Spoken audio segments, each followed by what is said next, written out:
Then the other disciple who had been the tomb first also went in, he saw and he believed. Words we have this morning from the Gospel of John chapter 20 verses 1 to 9. After the events of the Good Friday, that is, after the crucifixion, death, and burial of Jesus Christ, his disciples went home thinking that all is done, all is finished, all is over. That their hopes, their intentions, their plans to have a wonderful life with Jesus has come to an end with his burial. That there's no longer any sign of hope. In fact, that there is no sign of any light at the end of the tunnel. Because not only that he has been killed, crucified, now he has been buried. So it is now confirmed that it is over. The Jews who killed him also believe that by that fact of burying him, they are putting to an end permanently his popularity, his dreams, and his life. And the soldiers who were there to guide the grave of Jesus Christ, in order to make sure that there is no sign of any kind of rescue coming to his way, they decided to close the tomb with a big stone to make sure that he is permanently buried. The women we read in today's gospel who went to the tomb early in the morning when it was still dark, they didn't go there expecting to see or to witness the resurrection. They went to anoint the body of Jesus Christ as someone who has been buried according to the custom. So in all this, resurrection was not expected. Nobody was expecting him to rise from the dead. Although, repeatedly, he told them that he will be killed, he will be crucified, he will be buried, and then he will rise again on the third day. But they didn't pay attention. I would say they didn't even believe that it will happen because it never happened in the history of human life or history of mankind. So they didn't expect the resurrection. Therefore, the Good Friday event actually created an atmosphere of hopelessness, an atmosphere of defeat, an atmosphere of fear and helplessness among the disciples of Jesus Christ. So suddenly when they were told that the tomb is now empty, that Jesus Christ has risen from the dead, what did that news do to them? What was the impact of that news in their lives as individuals? And we who usually come here every year to commemorate this event, what is the impact of Easter in my life as a priest? In my life as a human being, as a Christian? What is the effect of the resurrection of Jesus Christ on my journey of life? Do I come here every year because it is another Easter? So usually grandma will always tell us to go to church, so we go to church and then we eat our Easter egg and it's holidays. So what is it just a ritual? Or has it become something that has become impactful in my life and on my journey as a person? What is the impact of the Easter celebration and the resurrection of Jesus Christ in my life? Now, the doctrine of the resurrection of Jesus Christ, the Easter feast, is the most central belief in our Christian doctrine. A belief that Jesus Christ, after his death and burial, rose 3 days from the dead on his own power as God. This belief, this doctrine, has both historical and also transcendental dimensions. It is historical because there are enough evidence, enough data, enough empirical data that this actually took place in human history. It is transcendental because it was only accomplished by divine power. Now, the first people that witnessed the resurrection, the first people that celebrated the feast of Easter, the resurrection of Jesus Christ was not only a doctrine to be believed. It was for them a reality. It was for them an encounter. It was for them an experience that left an indelible mark, an indelible undeniable impact in their lives. How?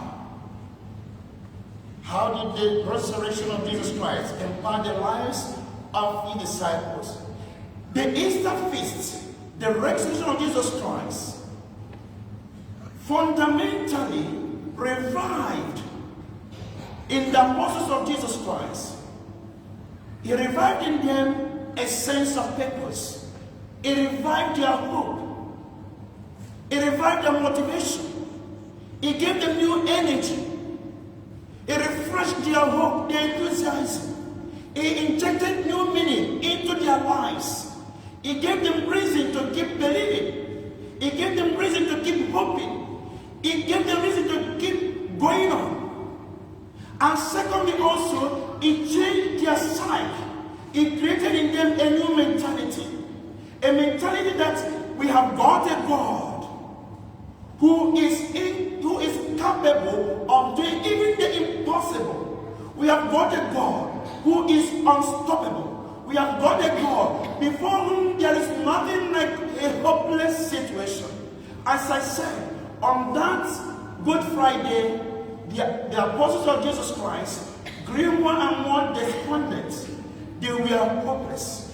Then the Easter feast revived their hope.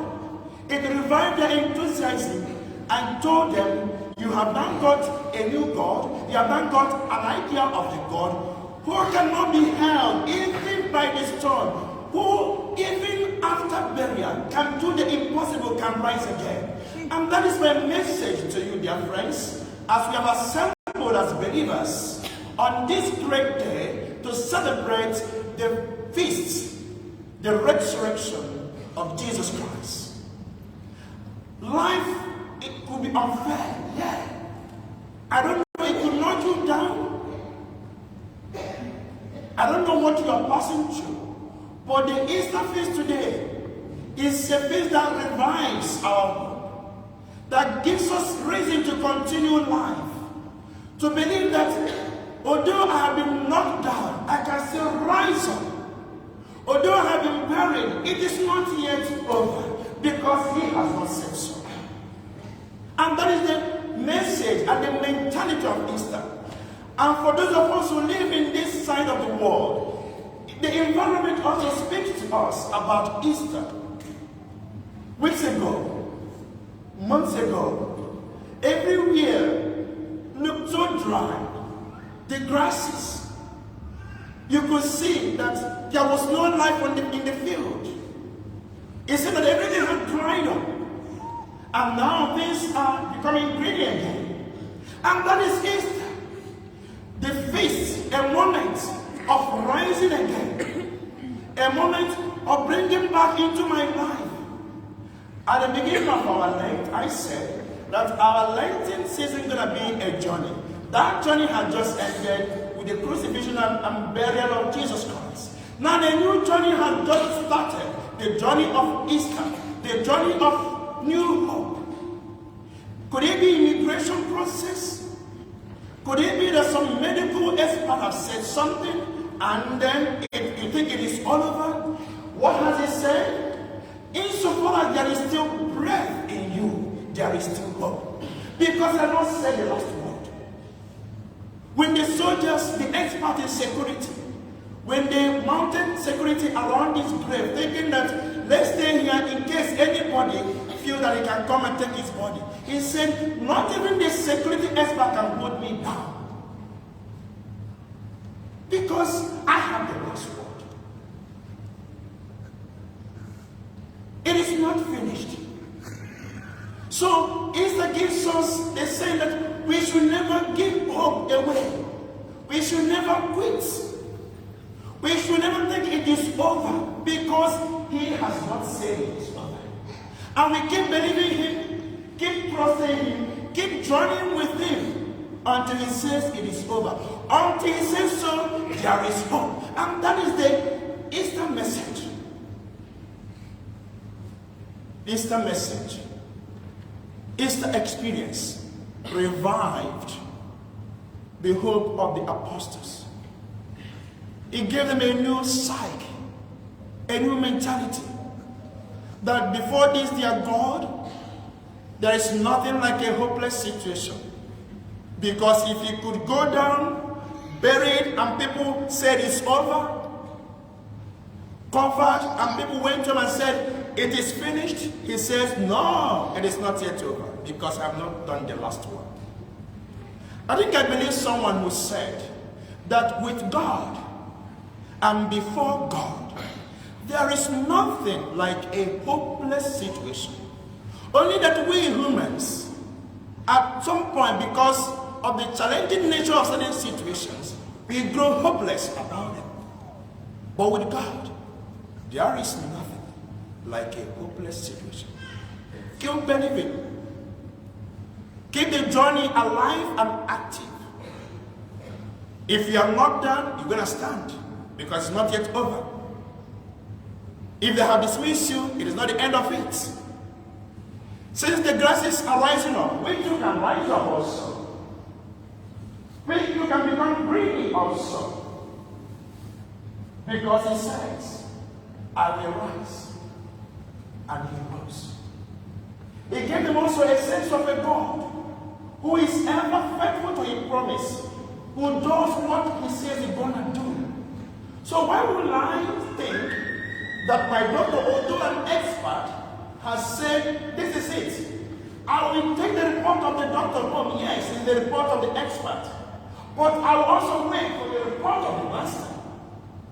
Because when they do, the expert said, we have killed him, we have killed the drink, and we have buried him. The master said, you think you have? No, you haven't.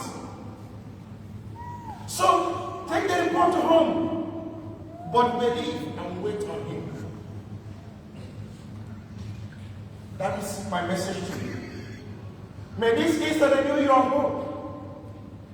May give you new energy to continue the journey and the struggle. May it bring about in you the greener parts of your lives. It is not yet over. Even if you think you have been buried, we too can rise again. And may we now rise and profess our faith.